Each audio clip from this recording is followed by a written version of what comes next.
안녕하세요. 우형달입니다. 7강에서 제가 이제 썩은 사과론을 얘기를 했습니다. 경매물건은 이제 썩은 사과 골라서 하자 있는 부분을 이제 치유하면 훨씬 이제 높은 수익을 올릴 수 있습니다. 이제 그 부분을 말씀을 드렸는데요. 그 8강으로 가기 전에 제가 그래서 이제 7-1강이라고 그러니까 한 강을 다시 추가를 했습니다. 7-1강이라고 해서 요거는 당초 그 40강, 37강 목차 안에 안 들어있던 부분인데 제가 선생님들한테 뭐 서비스하는 차원으로 그냥 한 강을 추가를 해봤습니다. 그래서 제목을 좀 잡아봤는데 경매물건의 대표적인 하자 10가지. 그러니까 이 하자 10가지라는 게 이제 뭐냐면 일부 썩은 부분이다라고 보시면 된다 그 얘기죠. 그렇죠? 이제 그 7강을 안 들으신 분들은 7강을 안 들으신 분은 7강을 한번 들어보시면 이제 쉽게 이해가 되실 것 같으신데요. 그 경매물 그러면 그 7강에서도 말씀을 드렸지만 경매물건에 눌러붙어 있는 하자만 치유할 수 있다면 훨씬 더 높은 수익을 올릴 수 있습니다. 결국 이제 하자 골라내기다. 그러면 이제 하자를 골라내려면 일단 하자를 아셔야 될 거 아닌가 봐요. 그렇죠? 그러면 경매물건에 눌러붙어 있는 하자, 대표적인 하자, 물론 더 많이 있을 수 있지만 대표적인 하자 한 10가지만 개괄적으로 한번 살펴보자. 그러면 먼저 뭐다? 경매물건에 선순위 임차인이 있어서 선순위 임차인이 있어 뭐 해야 할 거? 인수주의. 자, 인수주의라는 말이 나왔습니다. 인수주의가 적용되는 물건. 이제 경매 용어가 나왔으니까 공부를 안 하신 분들은 저 인수주의가 뭔가 한번 살펴봐 주시면 따로 그 뭐 인터넷에 들어가 찾아보셔도 되고 경매 관련 이제 권리 분석 책을 좀 찾아보셔도 될 것 같고요. 참고로 반대로 이제 반대가 뭐다? 이제 소재주의 또는 이제 소멸주의가 적용된다 그렇게 말씀을 하는데요. 어쨌든 이제 이런 게 있다. 그래서 지금은 어쨌든 저희가 말씀드리고 싶은 것은 인수주의가 적용되는 물건이 일단 하자의 첫 번째다. 자, 다시 지금 보고 있는 이 대표적인 하자 10가지는 어떨 수 있는 하자라는 얘기냐면 뭐 할 수 있다? 치유할 수 있는, 아시겠죠? 치유할 수 있는 하자가 있는 물건이다. 치유할 수 없는 물건이면 안 됩니다. 그렇죠? 치유할 수 있는 물건의 대표적인 녀석이 뭐다? 선순위 임차인이 있어서 인수주의가 적용되는 물건이다. 그 다음에 두 번째는 이제 뭐다? 토지 별도 등기가 있는 물건.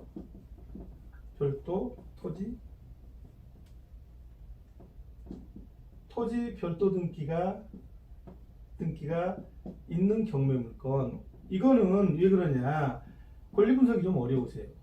권리 분석도 좀 어렵고 배당표 쓰기도 배당표 작성도 공부를 좀 안 하신 분들은 쉽지가 않으세요. 그래서 이제 아무래도 좀 주저하게 되세요.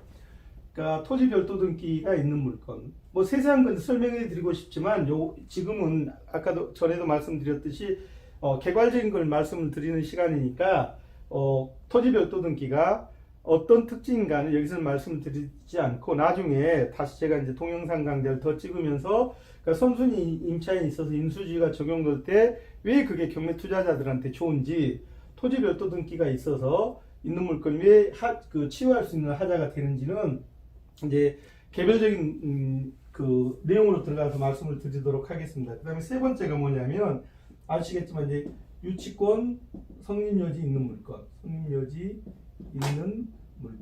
또는 이제 유치권 신고된 물건이라고도 합니다. 유치권 신고 있는 물건. 그러니까 유치권 부분에 대해서는 나중에 우리 이 동영상 강좌 저 뒷부분에서 한 꼭지로 다시 상세하게 설명을 드릴 테니까요. 여기서 이 정도로 넘어가겠고요. 그 다음에 네 번째로는 법정지상권 성립여지 있는 물건.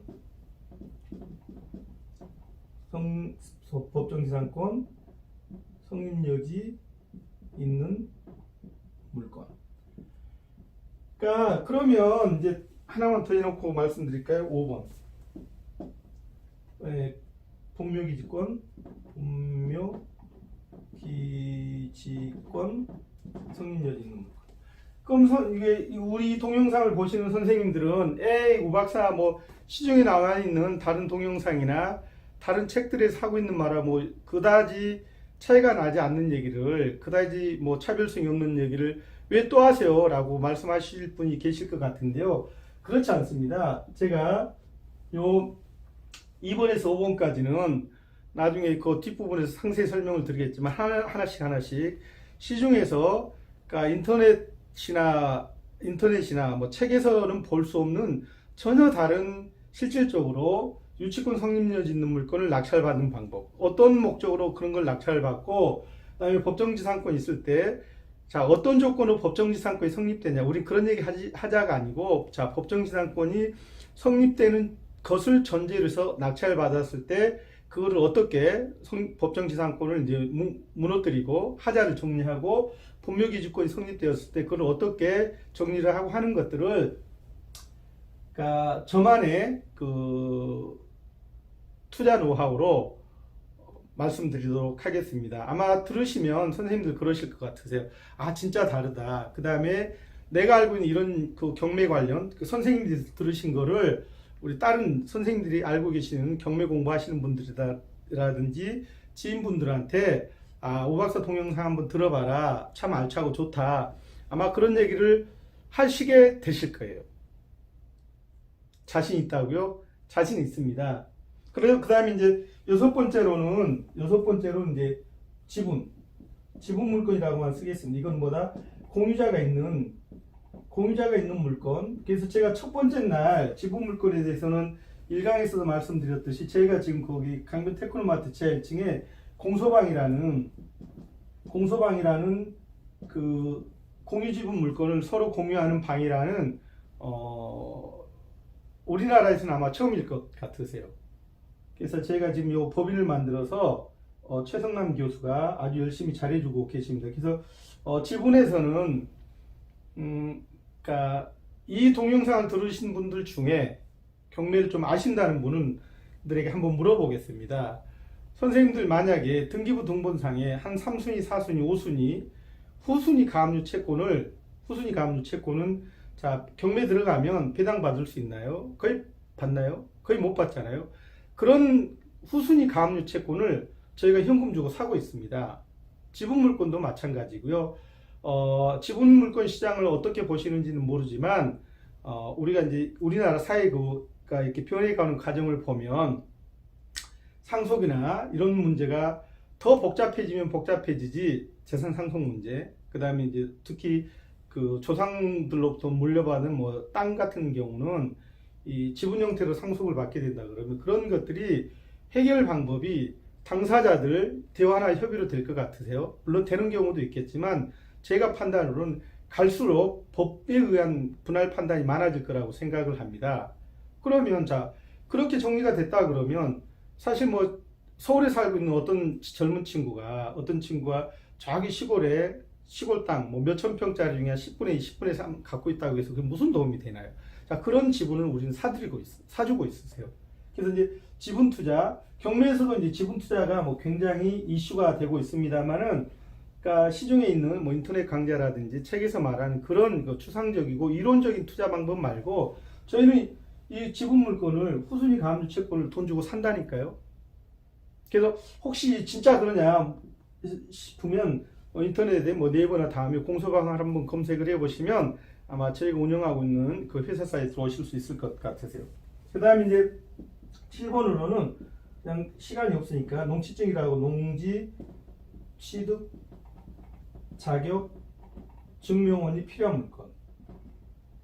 그러니까 요즘은 이제 시골에서도 그 시골 지자체에서도 가능하면 그 농취증을 큰 문제가 없으면 좀 발급해주자 이런 추세인 것 같아요. 그렇게 해서 자꾸 그 도시 사람들을 이제 시골로 내려와서 그 생활하고 하는데 좀 도움을 주자. 그래서 농지 취득 자격 증명은 뭐 별 결정적인 결함만 없으면 아마 발급해주는 것 같아서요.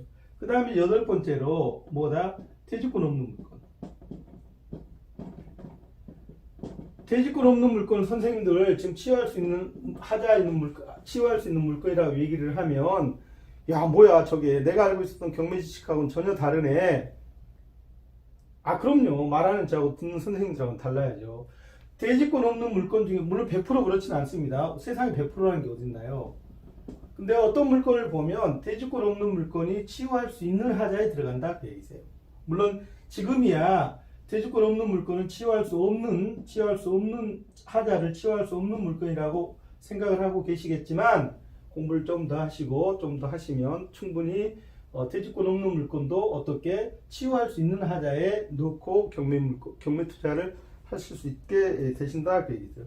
그 다음에 또 하나 대지나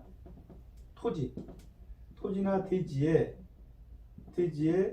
말소 안 되는 권리가 있을 때, 말소 안 되는 권리가 있을 때, 특히 이제 구체적인 게 뭐냐면 지상권 같은 문제입니다. 그렇죠? 선순위 지상권은 경락으로 의한 소유권 이전 때 촉탁 말소 대상이 아니잖아요. 그러니까 저런 물건도 잘만 파고들면 충분히, 왜냐하면 이런 물건이 있으면 그 경매를 좀 처음 시작하시는 분들은 응찰 잘 안 하시거든요.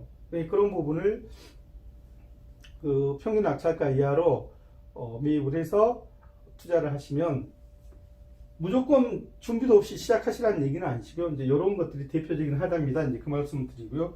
그 다음에 마지막으로 낙찰로 인해서 말소 안 되는 권리가 있을 때, 안 되는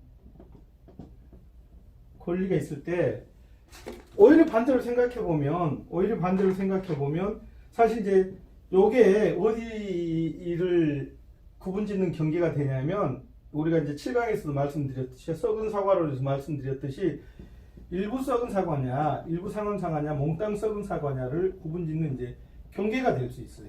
보드라인이 될 수 있는데, 그러니까 실제 아직 이 동영상을 보시는 분들은 몽땅 썩은 사과에다가 넣어주셔야 되세요. 그렇지만 경매를 좀 더 오래 하신 분들은 말소 안 되는 권리를 뭘로 지렛대로 활용을 해서 오히려 일부 썩은 사과에다 넣고서 그 썩은 부분을 도려내서 훨씬 더 높은 수익을 올릴 수 있습니다. 그래서 이제 쭉 오시면서 이제 그 난이도가 좀 높아진다고 생각을 하는데요. 아무튼 나중에 본 강좌로 들어가서 이런 놈들에 대해서는 구체적으로 어떻게 경매 물건에 토지 별도 등기가 있을 때, 유치권 성립 여지 있는 유치권 신고가 있을 때, 법정 기상권 성립 여지가 신고되어 있는 물건일 때, 분묘기지권, 낙찰받은 물건에 낙찰받고자 하는 물건의 지상에 그 소유자 위상에 분묘가 있을 때, 그 다음에 우리 응찰하는 물건이 지분일 때, 이런 녀석들이 어떻게 구체적으로 일부 썩은 사과가 되어서 그 부분만 잘 도려내면